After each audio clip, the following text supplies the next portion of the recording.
ನಮಸ್ಕಾರ. ನಾನು ಡಾಕ್ಟರ್ ಸಮರ್ಥ ರಾವ್, ಅಮೃತ ಆಯುರ್ವೇದಿಕ್ ಸೆಂಟರ್ ಬಸವನಗುಡಿಯಿಂದ ಮಾತಾಡ್ತಾ ಇರೋದು. ಹೋದ ಸಂಚಿಕೆಯಲ್ಲಿ ಯಾವ್ಯಾವ ಮೆಟಲ್ ತಟ್ಟೆಗಳಲ್ಲಿ ಊಟ ಮಾಡೋದ್ರಿಂದ ಏನೇನೋ ಉಪಯೋಗಕರ ಅಂತ ನಾವು ಡಿಸ್ಕಷನ್ ಮಾಡಿದ್ವಿ. ಈ ಸಲ ಮತ್ತೊಂದಿಷ್ಟು ವಿಚಾರ ಕಂಟಿನ್ಯೂ ಮಾಡ್ಕೊಂಡು ಹೋಗೋಣ. ಲೋಹದ ತಟ್ಟೆಯಲ್ಲಿ ಆಹಾರ ಸೇವನೆ ಮಾಡೋದ್ರಿಂದ ಎಲ್ಲ ಥರದ್ದು ಸಿದ್ಧಿಗಳು ಸಾಧಿಸ್ಬೋದು.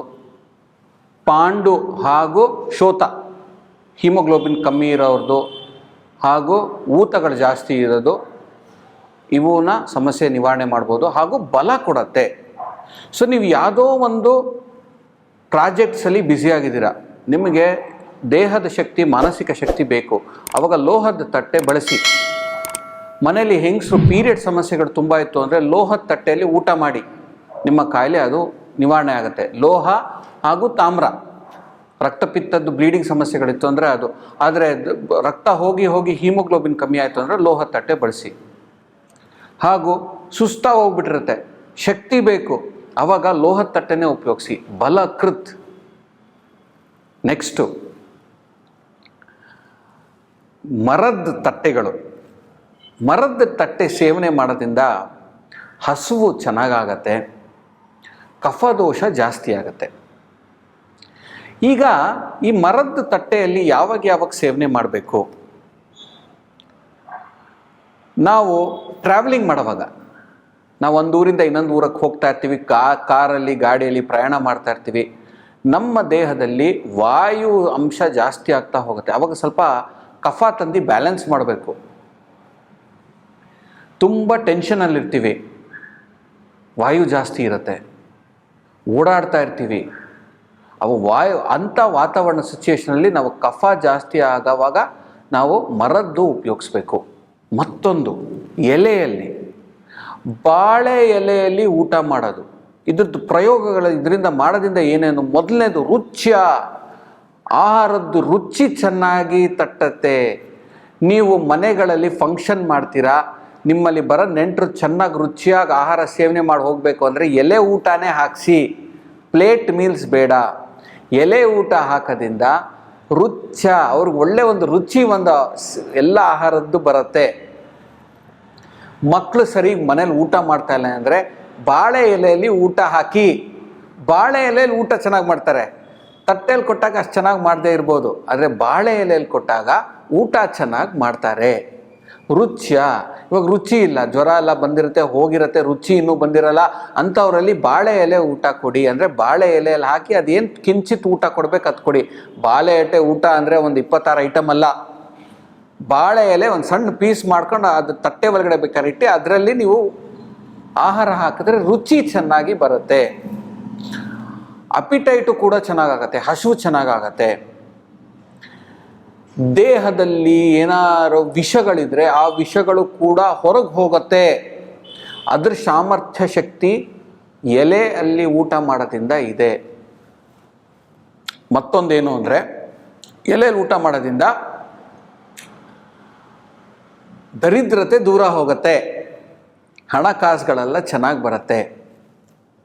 ಸೊ ಎಲೆಯಲ್ಲಿ ಊಟ ಮಾಡೋದು ಶ್ರೇಷ್ಠ, ಬಂಗಾರ ಅತಿ ಉತ್ತಮ, ಆದರೆ ಎಲೆಯಲ್ಲಿ ಊಟ ಮಾಡೋದು ಶ್ರೇಷ್ಠ. ಬೇರೆ ಮೆಟಲ್ಸು ಅದು ಬೆನಿಫಿಟ್ಸ್ ಇದೆ. ಕಬ್ಬಿಣದ್ದು ಕೂಡ ತಿನ್ನೋದು, ಕಬ್ಬಿಣದ್ದು ತಟ್ಟೆಲಿ ಊಟ ಮಾಡೋದು ಕೂಡ ಶ್ರೇಷ್ಠ. ಹೀಗೆ ಸಾಕಷ್ಟು ಈ ತಟ್ಟೆಗಳಲ್ಲಿ ಊಟ ಮಾಡೋದು, ಈ ಕಲ್ಲಿಂದು ಹಾಗೂ ಮಣ್ಣಿನ ತಟ್ಟೆಗಳು, ಗ್ಲಾಸ್ಗಳು, ನಾವು ಈ ಮೆಟೀರಿಯಲಿಸ್ಟಿಕ್ ಲೈಫಲ್ಲಿ ಸಾಧನೆ ಚೆನ್ನಾಗಿ ಮಾಡ್ಕೊಂಡು ಹೋಗಬೇಕು ಅನ್ನೋರು ಅದರಲ್ಲಿ ಊಟ ಮಾಡಕೂಡ್ದು.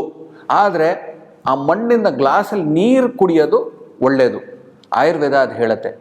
ಮಣ್ಣಿನ ಗ್ಲಾಸ್ ಬರುತ್ತೆ, ಅದರಲ್ಲಿ ನೀರು ರಾತ್ರಿಯೆಲ್ಲ ಇಟ್ಬಿಟ್ಟು ಬೆಳಗ್ಗೆ ಕುಡಿಯೋದು, ಮಡಕೆ ಕುಡಿಯೋದು ತುಂಬ ಶ್ರೇಷ್ಠ. ಸ್ಫಟಿಕದ ಶ್ರೇಷ್ಠ, ವೈಢೂರ್ಯದ ಶ್ರೇಷ್ಠ, ತಾಮ್ರದ್ದು ತುಂಬ ಶ್ರೇಷ್ಠ. ಸೊ ಹೀಗೆ ನೀರು ಕುಡಿಯೋದು ಗ್ಲಾಸ್ಗಳು ಅವೆಲ್ಲ ತೊಗೊಂಡ್ರೆ ತುಂಬ ಒಳ್ಳೆಯದು. ದೃಷ್ಟಿ ದೋಷ ನಿವಾರಣೆ ಮಾಡೋದಕ್ಕೆ ಏನು? ನೀವು ಆಫೀಸಿಂದ ಎಲ್ಲೋ ಹೋಗಿರ್ತೀರ, ಊಟ ಆಗಿಲ್ಲ, ಅಲ್ಲಿ ದರ್ಶಿನಿ ಇದೆ, ಅಲ್ಲಿ ಒಂಚೂರು ನಾನು ಇಡ್ಲಿ ತಿನ್ನಬೇಕು ಅಂತ ನಿಂತ್ಕೊತೀರಾ, ತಿಂತಾ ಇದ್ದೀರಾ, ಒಂದು ನಾಯಿ ಅದು ಇದು ಓಡಾಡ್ತಾ ಇದೆ, ದೃಷ್ಟಿ ದೋಷ ಆಗ್ತಾ ಇದೆ ನಿಮಗೆ. ಆವಾಗ ನೀವು 2 ಪರಿಹಾರ, 2ರಲ್ಲಿ 1 ಪರಿಹಾರ ಮಾಡ್ಕೊಬೋದು. ಮೊದಲನೇ ಮೊದಲೇ ಪರಿಹಾರ ಏನು ಅಂದರೆ, ಆಹಾರ ತಿನ್ನುವಾಗ ಇಷ್ಟು ಅನ್ಕೊಬೇಕಂತೆ ನೀವು, ಅನ್ನ ಬ್ರಹ್ಮ ರಸೋ ವಿಷ್ಣು ಭೋಕ್ತೋ ದೇವೋ ಮಹೇಶ್ವರ. ನಾನು ತಿಂತಾ ಇರೋ ಅನ್ನ ಬ್ರಹ್ಮ, ನನ್ನ ರುಚಿ ವಿಷ್ಣು, ನಾನೇ ತಿಂತಾ ಇರೋನು ಶಂಕರನೇ ತಿಂತಾ ಇರೋದು. ಹೀಗೆ ನಾವು ಯೋಚನೆ ಮಾಡಿಕೊಂಡು ಆಹಾರ ಸೇವನೆ ಮಾಡಿದ್ರೆ ನಿಮಗೆ ಯಾವ ದೃಷ್ಟಿ ದೋಷನೂ ಹತ್ರ ಬರಲ್ಲ. ಅನ್ನ ಬ್ರಹ್ಮ ರಸೋ ವಿಷ್ಣು ಭೋಕ್ತೋ ದೇವೋ ಮಹೇಶ್ವರ. ಈ ಮಂತ್ರ ಬೇಕಾದ್ರೆ ಹೇಳ್ಕೊಂಡು ನೀವು 11 ಸಲ ಮಂತ್ರ ಹೇಳಿ ಊಟ ಮಾಡಿ, ಅಥವಾ ನೀವು ಈಚೆ ತಿಂತಾ ಇದ್ದೀರಾ ಅಂದರೆ ಇದನ್ನು ಅಂದ್ಕೊಂಡು ಊಟ ಮಾಡಿ. ಅವನು ಸ್ವಾಮಿ ಕಾರ್ಯಕ್ಕೆ ನಾನು ಮಾಡ್ತಾ ಇರೋದು, ನಾನು ಜೀವಂತವಾಗಿರೋದೇ ಸ್ವಾಮಿ ಕಾರ್ಯಕ್ಕೆ. ಎರಡನೇದು, ಅಂಜನಿ ಗರ್ಭ ಸಂಭೂತ ಕುಮಾರ ಬ್ರಹ್ಮಚಾರಿಣ, ಹನುಮಂತನ ನೆನೆಸ್ಕೊಬೇಕಂತೆ. ದೃಷ್ಟಿ ದೋಷಗಳು ಸುಮಾರಿವೆ, ತಡೆಯೋಕ್ಕಾಗ್ತಾ ಇಲ್ಲ. ಹನುಮಂತನ ನೆನೆಸ್ಕೊಳ್ಳಿ. ಅಂಜನಿ ಗರ್ಭ ಸಂಭೂತ, ಅಂಜನಾದೇವಿಯ ಮಗನಾದ ಹನುಮಂತ ಆಂಜನೇಯ, ಅವನು ಬ್ರಹ್ಮಚಾರಿ. ಇಷ್ಟನ್ನ ನೀವು ನೆನೆಸ್ಕೊಂಡು ಹನುಮಂತನ್ನ ನೀವು ನೆನೆಸ್ಕೊಂಡ್ರೆ ದೃಷ್ಟಿದೋಷ ಹೊಟ್ಟೋಗುತ್ತೆ. ಪ್ರಾಣದೇವರ ಸ್ತೋತ್ರ ಬರುತ್ತೆ, ಅದನ್ನು ಕೂಡ ಹೇಳೋದು. ಇವಾಗ ಈಚೆ ಊಟ ಮಾಡ್ತಿದ್ರೆ ಪ್ರಾಣದೇವರ ಸ್ತೋತ್ರ ಹೇಳಿಬಿಟ್ಟು ನೀವು ಊಟ ಮಾಡಿಬಿಡಿ. ಹನುಮಂತನ್ನ ಹಾಗೂ ನಾನು 2 ಹೇಳಿಬಿಟ್ಟೆ, ಇದು 2 ಮಾಡೋದ್ರಿಂದ ದೃಷ್ಟಿದೋಷ ನಿವಾರಣೆ ಆಗತ್ತೆ. ದೃಷ್ಟಿದೋಷ ಮನಸ್ಸಿಂದನೇ ಬರುತ್ತೆ. ಆ ಮನಸ್ಸಲ್ಲೇ ನಾವು ಮಂತ್ರಗಳೆಲ್ಲ ಹೇಳಿ ಅದನ್ನು ದೂರ ಮಾಡಿಬಿಡ್ತೀವಿ. ಆ ಬೀಜಗಳಲ್ಲೇ ಹೊಟ್ಟೋಯ್ತು. ಸೊ ಈ ರೀತಿ ಈ ಸಂಚಿಕೆಯಲ್ಲಿ ಯಾವ್ಯಾವ ತಟ್ಟೆಗಳಲ್ಲಿ ನಾವು ಊಟ ಮಾಡೋದ್ರಿಂದ ಏನೇನು ಬೆನಿಫಿಟ್ಸು, ಹಾಗೂ ದೃಷ್ಟಿದೋಷ ನಿವಾರಣೆ ಮಾಡೋದಕ್ಕೆ ನಾವು ಏನೇನು ಮಾಡಬೇಕು, ಏನೇನು ಮಂತ್ರ ಪಠಿಸ್ಬೇಕು ಅಂತ ನಾನು ಹೇಳಿದೆ. ಮುಂದಿನ ಸಂಚಿಕೆಯಲ್ಲಿ ಮತ್ತೊಂದಿಷ್ಟು ವಿಚಾರ ಮಾತಾಡೋಣ. ಅಲ್ಲಿವರೆಗೂ ನಮಸ್ಕಾರ.